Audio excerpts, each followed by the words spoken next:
ដោយសារតែមួយរយៈនឹង stress ពេកហើយក៏រវល់ច្រើនដែរខ្ញុំក៏សម្រេចចិត្តថានឹងជិះរថភ្លើងម្នាក់ឯងដើម្បី release stress ម្ដង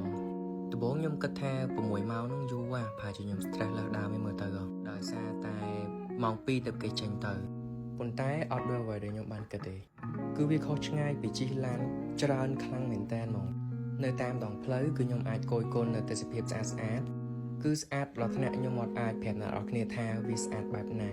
ហើយជិះតាមផ្លូវហ្នឹងខ្ញុំក៏ឃើញនៅសត្វស្លាបមួយចំនួនដែលខ្ញុំអត់ធ្លាប់ឃើញពីមុនមកដែរក៏ប៉ុន្តែខ្ញុំថតវាអត់ជាប់ជិះរថភ្លើងម្នាក់ឯងសារនេះធ្វើឲ្យខ្ញុំទទួលបាន experience ច្រើនមែនតើគឺធ្វើឲ្យខ្ញុំដឹងថាភាពស្រស់ស្អាតនិងរឿងល្អៗដែលចូលមកកាន់ជីវិតអ្នកទាំងអស់គ្នាគឺវាមិនមែនចេះតែកើតឡើងគ្រប់ពេលនោះទេមួយប្រព្រឹត្តភ្នែកសោះគ្រប់យ៉ាងខ្លះទៅជាអតីតកាលអញ្ចឹងយើងគួរតែរក្សាមនុស្សល្អៗនៅជុំវិញខ្លួនហើយទទួលយកអ្វីដែលថ្មីជូនខ្លួនឯងទៅកន្លែងដែលខ្លួនឯងចង់ទៅនោះទើបយើងមិនមានអារម្មណ៍ថាស្ដាយក្រោយនៅពេលដែលគ្រប់យ៉ាងកន្លងផុតទៅ